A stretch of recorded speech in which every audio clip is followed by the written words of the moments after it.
Hello, my friends. It's going to be a great episode. Today, I'm going to go over divorce law and family law and child custody. And most importantly, I'm going to give you 5 very important tips that you have to keep in mind if you're going through, if you think you might go through a divorce or a child custody dispute or anything like that. And keep in mind that I have been a lawyer for, oh my God, it's almost 22 years. Yeah, this September will be 22 years. So I got a lot of tips. These are the most important 5 tips if you, like I said, going through, might go through, or think you might go through a divorce. All right, you're gonna enjoy this episode, I promise.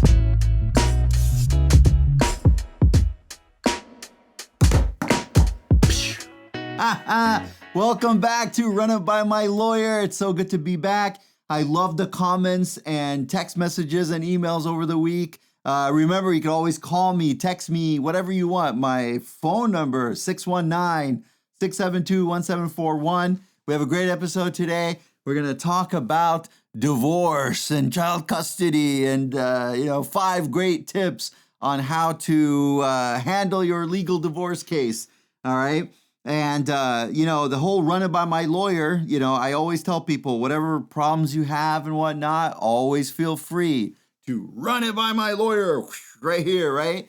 And, wow, it was kind of sad. There was a few topics some of you had over the week, and one of them, it was just heartbreaking. It's a, legal potential medical malpractice case. So she's 27 years old and she was pregnant. And what happened was she had a baby in July of 2021. And then her baby was due July 6, 2022. And in the month of June, as you get closer to the due date, right, you kind of have to go to the doctor more often, more like meetings, appointments, as you're getting closer, especially if there's pain, if there's this, there's that, right? And she went there and she had told the medical staff, I haven't been feeling much kicking lately, the last couple of days, whatnot. So they, did a test and they did not find a heartbeat. This is at 39, 40 weeks pregnant, 39 weeks, I think, depending. She had like 2 different dates so it could have been 39 or it could have been 40. Anyway, so the baby had died, and that was pretty tough, right? Obviously, and she had to deliver a couple days later, and it's gotta be the worst thing in the world, right? Delivering a baby stillborn, the baby not alive. The whole thing was heartbreaking, right? So, she and her husband, consulted with me, run it by my lawyer. We get the good, we get the bad, the sad, I should say, not bad. Anyway, so it's a tough, from the legal standpoint only, like in the medical malpractice world. She said that she thinks the medical staff made mistakes by not having more ultrasounds kind of closer to the due date. She said that the clinic was very busy, and she thinks that they just kind of like pawned her off and just didn't like kind of take as much care, and that maybe if they did more ultrasounds toward the end, or maybe if they kind of, because she had a baby less than a year before, so she was, potentially at higher risk.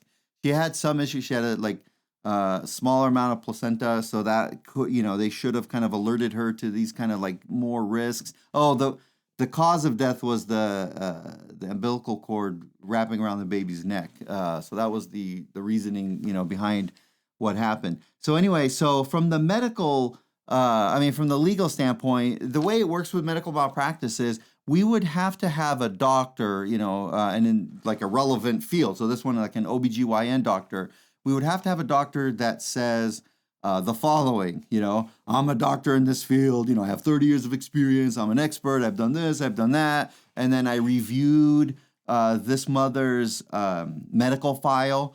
And based on her medical file and based on the medical records and the x-rays and the exams and all blah, blah, blah, all this stuff, right? The doctors made errors and they breached their duty of care, it's called, right? So the doctors made errors, the medical staff made errors, and so there's a few things, okay? So one is that the doctors made errors, and this is the key.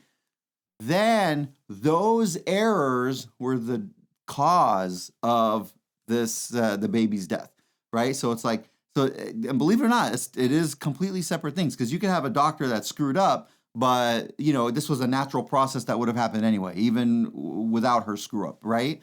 So you have to prove that it was a screw up.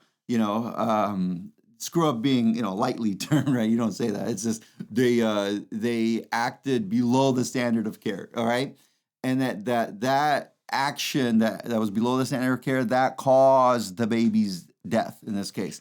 So from the legal standpoint, the problem with this case was that it's hard to pin any. I mean, these things, like there's these horrible freak accidents, So that could have been what happened here. It wasn't necessarily that the hospital made mistakes, and certainly it's even if they had more ultrasounds or more appointments, it's hard to prove that had they done that, then this wouldn't have happened. Do you see what I'm saying? Because you have to prove that. Well, let's just say for the sake of argument that the screw up was they could have had more kind of had her at higher risk and had her in there more often and more ultrasounds. Even if they did that, we don't know if that would have led to a better outcome, right? It could have been the same outcome. So anyway, that being the case, that's the initial. I mean, this is brand new, this just happened, sadly. So, I don't know, maybe there's another doctor that will look at this and say something that I missed or that my initial kind of expert missed in this, So anyway, so I always like to kind of, I had the permission from, just to kind of say the story. Obviously, I'm not mentioning anybody's names and all that. So it's kind of what happened. So today, and again, I love hearing stories from you folks, and I'm happy to help and kind of guide you through it, things like that, right? So today we're talking about family law, okay? For much of my career, I actually did a lot of family law cases. And occasionally I still kind of do a little bit. And, I have lawyers that that are in my team that they do the family law work. So I kind of still kind of keep in touch with them. And I have a few lingering cases. And I mean, I did it for about 20 years. Okay. So anyway, so some family law. I want to start with some, what I consider some funny quotes. Okay. One time I read this quote about marriage, and it's the best quote I ever read. All right. The worst year of marriage is the year you're in. Okay, remember that. What other quotes? The late Rodney Dangerfield, Rodney Dangerfield, right? He had a good quote. He said, my wife and I, we were happy for 20 years, and then we met each other. Okay, all right. So let's talk some family law, all right? The first order of business, there's one thing, and this was the beginning of the end of my family law, because I was so upset about what I'm about to tell you. This is a true story, and it's a common story, and I lived it for the summer, with my client, and it was his pain was my pain, and I just couldn't believe that our court system was doing this to this father, right? So what had happened, I'll walk you through it, all right? So from his point of view, okay? So keep this in mind. This is kind of how it happened, how it went down, all right? And he's sitting there on a Thursday night, and he's with his daughter, and he's with his, they weren't married, so it's not his wife, so, his girlfriend, they lived together, but they weren't married, but, anyway, so he was there with his daughter and the mom, all right, in their house, right? They had a house together, okay? So he's just kind of hanging out, and it was at night, and then all of a sudden, it was two police cars, speed up there, right? And the sheriff, I should say sheriff's car, the sheriffs come out, all right? And there was 3 of them, and they served him with a restraining order, right? Just out of nowhere. And, the sheriff said, you have 15 minutes to get your stuff and go, okay?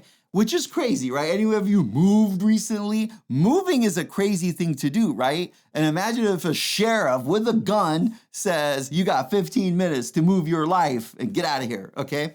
So that's what happened, and he called me that night, okay? And I remember I met him at a barbecue joint to kind of go over the paperwork and whatnot. And this is the truth. This is what was alleged in the temporary restraining order, it's called, right? And the allegations from the mom was that, well, this guy's been talking about moving us to Idaho, and he wants to move to Idaho. Idaho is a state that's a little northeast of California, I believe, right? Like very little bit northeast. Anyway, so he's been thinking about moving us to Idaho, and I have this fear that he's going to kidnap our daughter and go to Idaho. And, he's been hot-tempered lately, and things have not been going well lately, and I'm afraid of, my health and well-being and my daughter's health and well-being. Okay, so, and there was no allegations of actual physical abuse, okay? And this is what kills me. This is what kills me, is that the feeling that I have is that a parent, a mom, a dad, and for whatever reasons, at least in my experience, it's been, this is how it happens, okay? If a mom alleges in a temporary restraining order, my husband is from Mars, and I'm afraid he's going to take our children and kidnap them to the planet of Mars, okay? I don't know how this is the reality in our system. In a temporary restraining order, almost always, the judge just takes the allegations as 100% true. It's crazy, right? Okay, because this is the theory. The theory goes like this. The law is in California, and it is like this in most states. In a temporary restraining order, the reason why it's temporary is because the respondent, meaning like in this case, in my example, the father, he hasn't appeared. He hasn't been notified of any of this. He hasn't had the opportunity to defend himself. So the court has jurisdiction to issue what's called a temporary order. In California, it's good for up to 21 days. It cannot last more than 21 days. That's the law. So the theory is, what's the big deal? It's just a temporary restraining order, right? And so it doesn't matter. Like, it's just like, it's temporary. Like, so what? Okay, so we're just going to take her word for it, whatever she says. Okay, he's going to kidnap them and go to Mars. We don't want them to go to Mars. So we will issue the temporary restraining order. That's kind of, I'm being a little sarcastic, right? But not very sarcastic. Like, that's kind of how the TRO system works. Now, in reality, okay, that 21 days is a disaster, because what happened to this guy? The police, the sheriffs came to his house. His daughter was there, and his daughter was 8 years old at the time. So at 8 years old, she sees her dad taken away by the police, right? From her perspective, the 8-year-old.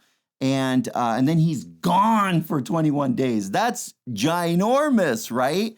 And then what destroyed me during this whole time for this poor guy was that the judge said, okay, if he wants to see his daughter, he has to do it with a professional supervisor, right?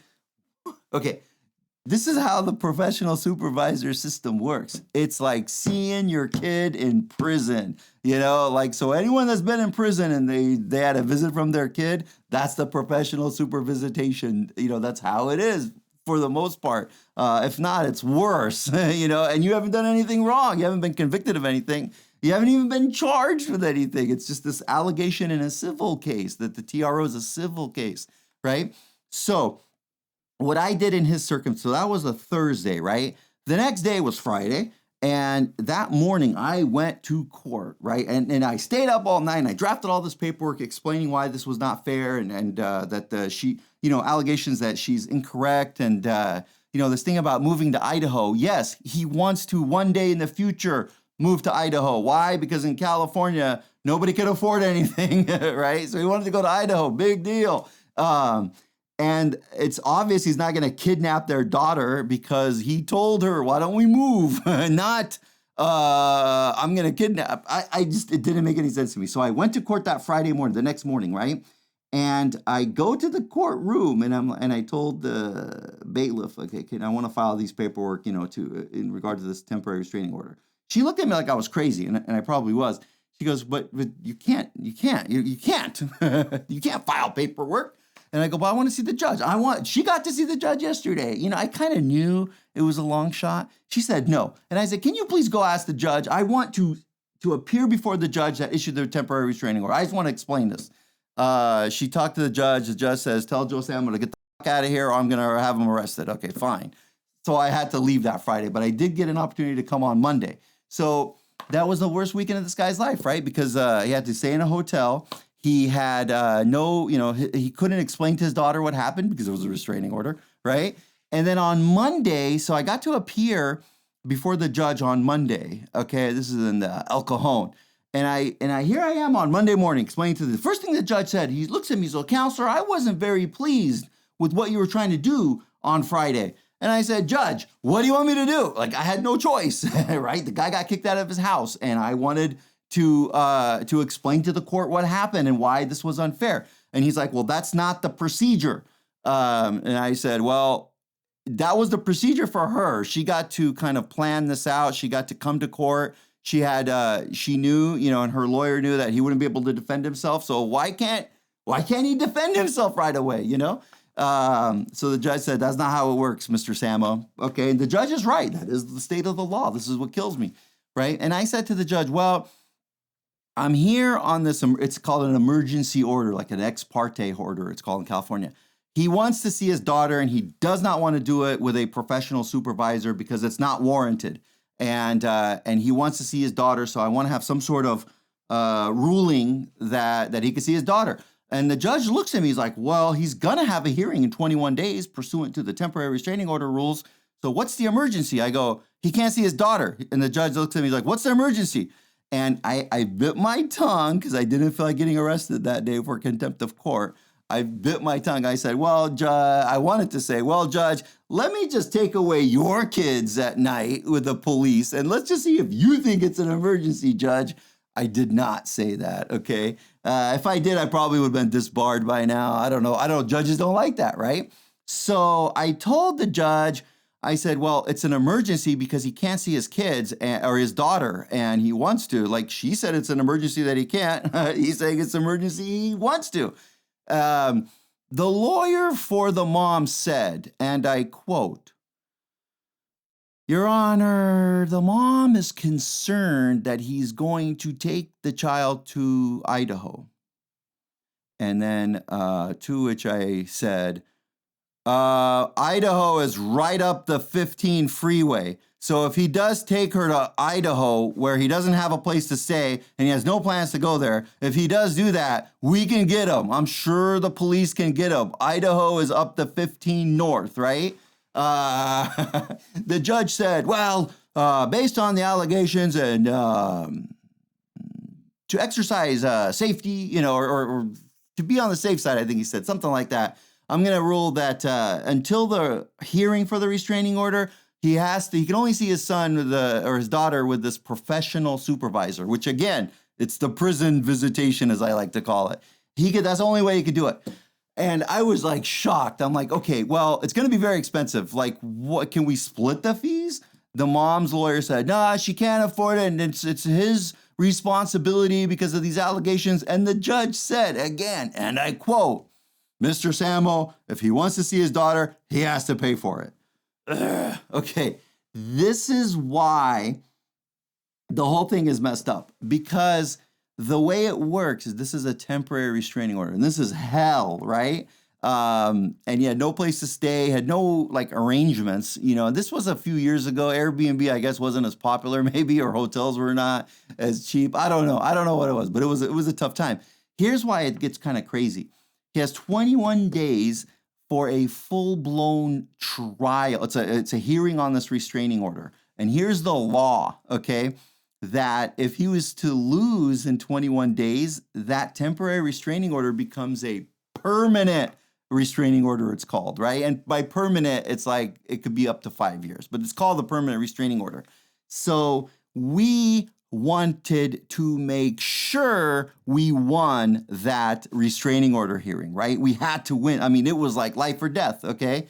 And so what happened was we got everything ready.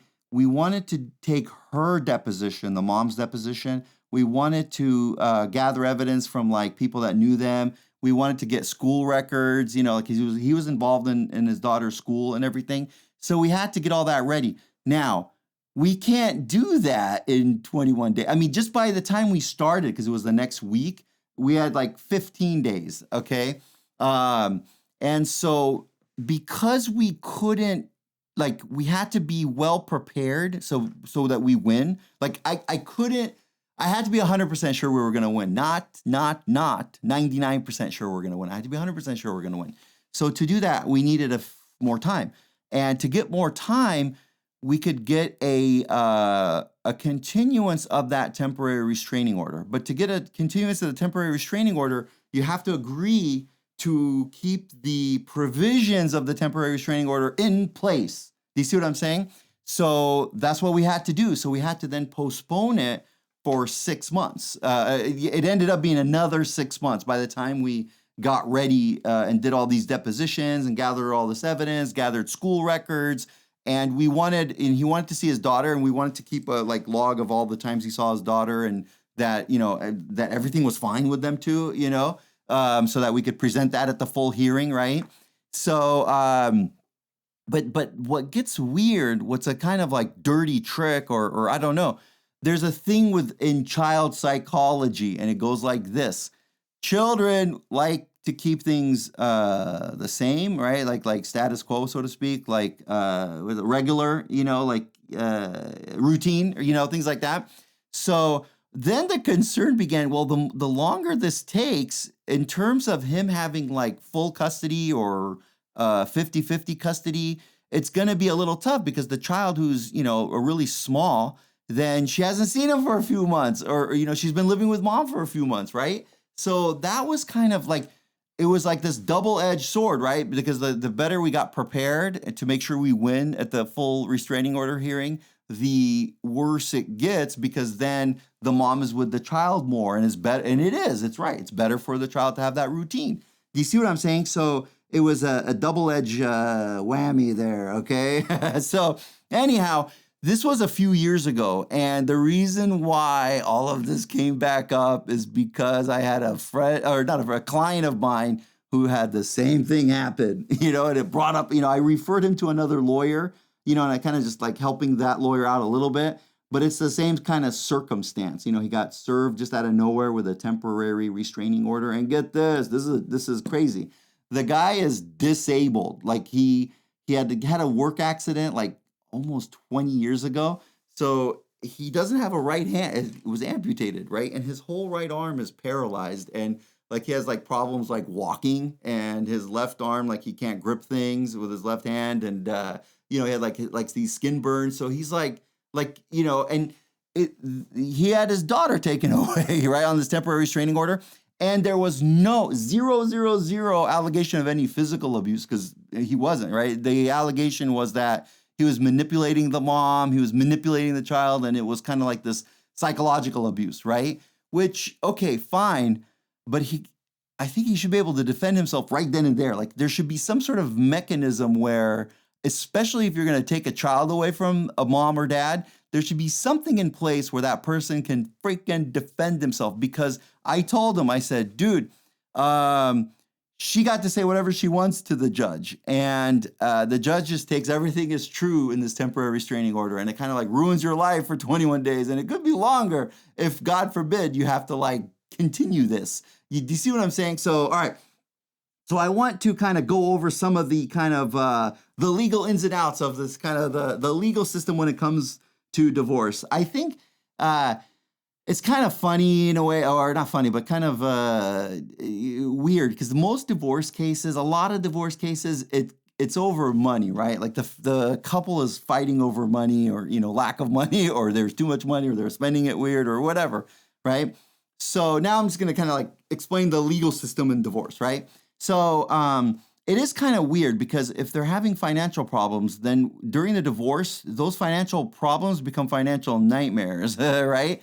And this is why. Because if you think about it, let's say the mom moves out, right? Or the dad, whatever. Let's say one spouse moves out, right?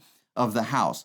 All of a sudden, you just increase the expenses by a lot, right? Because you have a new household. Then what else? Let's see. The mom hires a lawyer. That's a lot of expenses. The dad hires a lawyer. That's a lot of expenses, right? So it's like their financial situation just went from super bad to a nightmare status, right? And it doesn't matter how much money they make. It's always a problem because let's say together they were making $250,000 a year. The problem was they had probably a mortgage that was $8,000 a month. They had all these other bills, blah, blah, blah, taxes, and, freaking this car, that car. So whether they were making $250,000 a year or $50,000 a year, it's kind of like they're at their like limit, so to speak, and that's before they get a divorce. So, it's kind of, that's the first problems with that, okay? Then, this is okay. You've heard of people saying, we're gonna get married, so we're gonna go and do the paperwork to get married. We're gonna go to the county and do the paperwork to get married. Then you hear when people get divorced, we have to hire a lawyer, have to hire 2 lawyers to get a divorce. Have you ever heard of someone saying, we need to hire a lawyer to get our marriage certificate? Okay, you've never, because getting a marriage certificate is so easy. The state makes getting a divorce it's so hard that you have no choice but to hire a lawyer. Even if the parties have no kids, or even if they agree on everything, even if they agree on how to split the money, even if they agree on everything, they cannot get a divorce like without a lawyer, because the system is like, okay, you have to do the following. You ready? Just to get your judgment of divorce. One party has to file the divorce, which just the filing itself is not, there's like very particular rules about which forms to file and how to file it and which courthouse in the county you have to go to and what has to be stated in there. The summons, how the summons is prepared. Like it's kind of complicated just to file it, right? Then after it's filed, you have to serve it. And there's complicated rules about how to serve it. You cannot, so let's say they agree on the divorce. The wife files the divorce, right? Let's just say. And then she, after doing all this, she has to serve the husband with a divorce. Get this. She can't even serve him. She has to hire somebody to serve him. Why? It's the law. Like she can't serve him. Okay. So she has to hire. So right there, becomes mandatory that if you want to serve the husband, you have to hire somebody, or you have to be so skilled in law to have the husband file certain paperwork to prove that he got the paperwork from the wife. Okay. All right. So then the husband has to file paperwork in response, right? And that's not just any paperwork. It's like a very formal paperwork, a very formal response, even if they flip and agree on everything. There's a very formal response that has to be filed. And then the very formal response has to be filed within a certain time frame, in a certain way, in a certain court, right? And then after all of that, then the husband has to serve her. And guess what? He's not allowed to serve her. He has to hire somebody to serve her, right? He can't even email it to her and prove that that's service. Even if she says, thank you, I received it. That does not qualify as service. There's more steps to it. Then, even if they agree on everything, and even if they have no money or they already split the money or whatever, right? They have to go through these detailed financial disclosures with each other. And it's so detailed that the court won't even allow the divorce unless they do that. And it's a very complicated, you have to file, it's called you have to file a preliminary declaration of disclosure. And you have to file this document that says we served the preliminary declaration of disclosure. And then you have to serve the income tax statements, even if you filed it jointly. You have to serve all the bank statements and everything and all these other financial documents to each side. And then in addition to serving it, you have to prove you served it in a certain way, okay? So as you can see, this process is getting like more and more complicated, right? And I'm nowhere near close to done. How much time do we have? Do we have a few more hours or? Okay, because I'm not, right? Didn't I say that's the preliminary declaration of disclosure? That means later you have to do that whole thing again. Even if it hasn't changed much, you have to do what's called a final declaration of disclosure. Otherwise, the judge won't grant the divorce, even if everyone agrees on everything. And that final declaration of divorce, final declaration of disclosure of the financial documents, that has to be done in a certain way, or it has to be like waived in a certain way, if it's not done, but it has to be like documented correctly. And then there has to be a judgment entered. And that judgment, I have had cases, no joke. Okay, are you folks sitting down while you're listening to this? I hope you're sitting down. I had cases where even when everyone signed the judgment, it took another 8 months just to get the judge to sign it. Why? Because there's so many freaking forms that have to be done, and they have to be done in a certain way. And for some crazy reason, some judges, they like it done a different way, okay, than other judges. And then sometimes the judges, they like to have it done one way in January, February, March, and April of one year. And then in May, for some reason, they like it done a different way, So anyway, it's just such a like complicated process, right? And so it is set up where you have no choice. And this is all if the parties freaking agree on everything. When they disagree, it makes it, it's a more difficult situation, because if they disagree, there's a few things that they'll disagree on, right? And those things that they disagree on goes kind of like this. If they disagree on child custody, all right, that's the first thing. If they disagree on that, this is the way the court system works. One party has to file something with the court that says, I want child custody, and I want it a certain way. Then it's kind of like a lawsuit within a lawsuit, because they filed the lawsuit of the divorce, okay? If there wasn't a marriage, it's not a divorce. It's called a paternity action, okay? It's like a divorce, but we're not going to get alimony issues or community property issues because they weren't married. But otherwise, it's the same thing. That's why we call it family law. It's like the same thing. But the paternity action is they have kids, but they weren't married, okay? So anyway, it's the same kind of thing. So it's a lawsuit within a lawsuit, because in the full action, then you have this little action, little meaning like it's within the big action, but it could be like a years-long debate. But the little action within the bigger action is the child custody issue, right? So one party, let's say the dad, whatever, they'll file something saying, I want custody this way or that way, right? Then the mom would file a response to that. Then in most states, including in California, they will go to court. There's like a court-ordered mediation, it's called, where the mom and dad kind of sit with a child therapist mediator. That mediator talks to the mom, talks to the dad. If the kids are like over 10 years old, maybe the mediator will even call the kids, to see, how you doing? How's mom? How's that? That type of thing. Sometimes the mediator will check school records and stuff like that.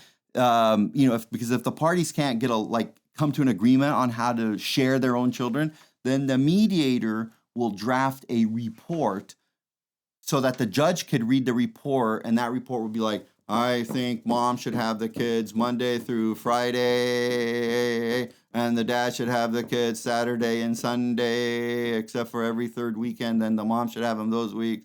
On every week where the mom has the kids the full week, dad should have the kids on Wednesday nights, right? Or whatever the report says, and so she'll, he or she will draft that report if these guys can't get along. The judge sees that report and then, either issues that report or hears arguments from the people's lawyer, the mom and dad's lawyers, to see why that report should change, right?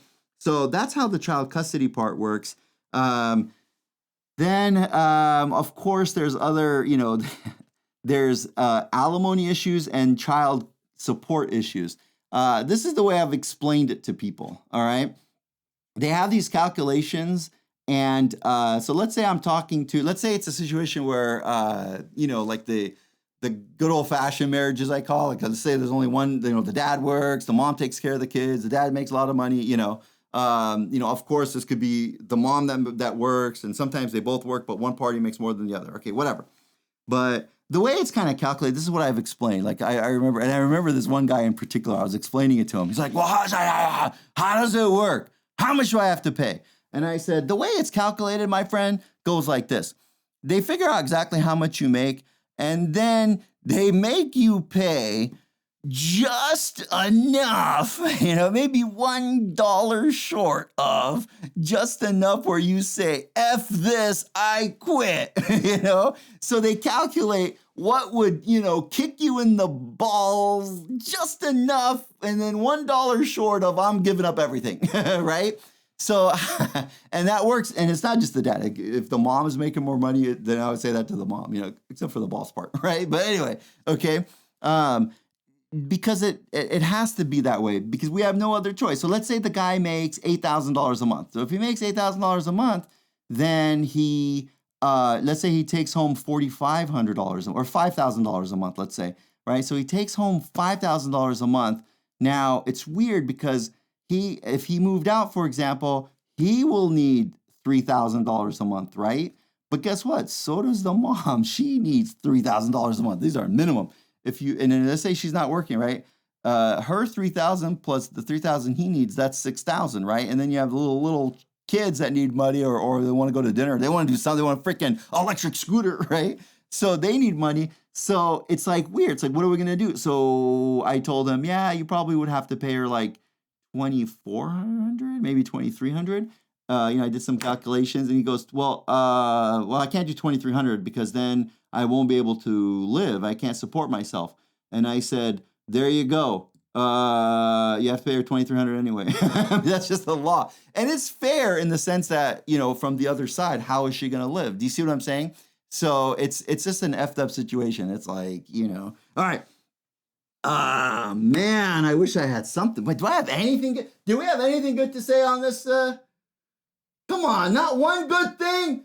Okay, well, I got some tips. Okay, here we go. Here's some tips. Okay, don't get married. No, just kidding. Okay, so here's some tips. I'm just joking. Okay, the first tip I have here is this. Kind of, man. Oh, I got it. Don't leave the house. Okay, what I mean by that is if you're going through a divorce and you have kids, don't leave the house unless the sheriff comes and gets you, is my always advice. Some reason, and some of it was based on what I said earlier about the kids, the routine. Let's say mom leaves the house and dad is there with the kids. For whatever reason, 90% of the time, that's how it's going to be. Like, so then the mom left in that little example I just said, she's not going to come back. Then she's going to get her own place because by then the court, if it comes to the court, they'll say, well, you already have your own place, ma'am. And the kids are used to the dad being there. And the dad's new girlfriend moved in and blah, blah, blah. Like let's just keep it that way for the kids' sake, So that happens a lot. And then the other thing, all right, tip number 2, in addition to staying in the house, in the divorce, always try to buy the house, buy out the other party's interest. Do whatever it takes. Because out of 100 times, right, the party that bought the house, like if I talk to them like 7 years after the divorce or 10 years after the divorce, 100 out of 100 times, the person that bought the house, they say to me, wow, the best thing I did was I purchased the house. I bought out his interest in the house. And then if I talk to the person that sold their interest, 100 out of 100 times, they say the biggest mistake I made is I sold my interest in the house, because I got $180,000 and then the house over the last 10 years went up by $1 million, right? So always try to keep the house. That's tip 2. Tip number 3. This thing, it's called co-mingling. All right, here we go. If you have your own money from like an inheritance from your mom and dad, or you had money like before you got married, keep that money separate, okay? Like keep it in a bank account and call that bank account, I ain't touching this, okay? Because if you then put money that you get during marriage, like from your job, and you put it in that bank account, then that money that was yours, it's called separate property because you had it before you got married or you got it from an inheritance. that money, once you start putting money from the marriage, like you're working during the marriage, that money is called community property. Once you commingle the separate property with the community property, then, the short version is it's going to become all community property. The way I like to explain this to people is, let's say you have a beautifully clean glass of water, like perfectly beautifully clean. Then you put like a tiny piece of crap in it, just, right? It's all gonna be crap water. Do you see what I mean? So just keep your money completely separate, especially if you get an inheritance. Don't put that money in a house. Just put it in a separate account. Like if you put all your money into like Fidelity or whatever, and then you get an inheritance, put it in like LPL or put it in Wells Fargo or put it in whatever. I don't care. Okay, just put it in a separate account. The other thing, where are we at? That was tip 3. Tip 4 is the tax returns. A lot of times, especially when parties, like they own their own business or they do whatever, let's say the dad is doing the tax returns, right? The mom doesn't care, let's say, and she's always signing them. If you think there's going to be problems in the marriage, start looking at those tax returns before you sign them, because I've had a lot of situations where there was tax returns that like the parties were obviously making a lot of money. Then the dad said, well, look at the tax returns that she signed saying we was broke all those 15 years, and that, we lived in Del Mar and we was broke, right? Yes, I have a freaking nice BMW, but look at the tax returns, damn it. It shows we was broke, right? So just be careful what you're signing in terms of tax records, especially like if things are getting a little difficult and dicey, watch out for that. The tip number 5, right, is this. If you are in a marriage where you operate your own business, okay, especially if it's kind of a smaller business, but it makes a lot of money coming in a business, you know what I'm talking about, like a little, like, there's like parties will own like a gas station or some sort of convenience store or a freaking, I don't know, general contracting business. It doesn't matter. A lot of times, I don't know how this works exactly, but for some reason in a divorce, every business loses money, So, it's like, why? Because they overwrite the expenses, they underwrite some of the income, right? So the tip number 5 is keep good records, because in my experience, let's say the guy is running the business and the mom is taking care of the kids. Somehow the guy has really good records that he kept and the mom didn't keep nothing, right?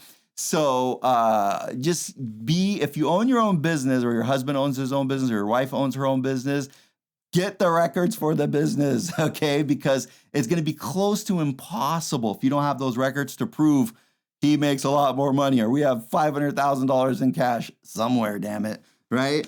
One of my hobbies is stand-up comedy.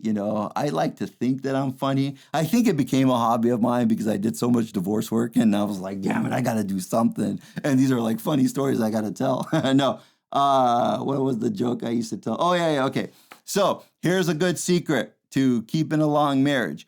Being happy in a marriage. One night a week, have a date night, let's say every Tuesday night. So every Tuesday night is date night, for example. And me and my wife, I've been married 16 years, okay? So every one night a week, the wife and I, we have a date night where only we go out, no kids, no nothing, just us, we go out. So we've been doing it for a lot of years. And then it became problematic because on one date night, we ran into each other. And it became very weird for our dates. I like to think I'm very funny. Thank you so much. That was a great episode, my friends. If you have any crazy divorce stories, I'm sure some of you do, run it by my lawyer. Call me 619-672-1741. You can email me, joe@samolaw.com. All right, good stuff. I'll see you folks next week.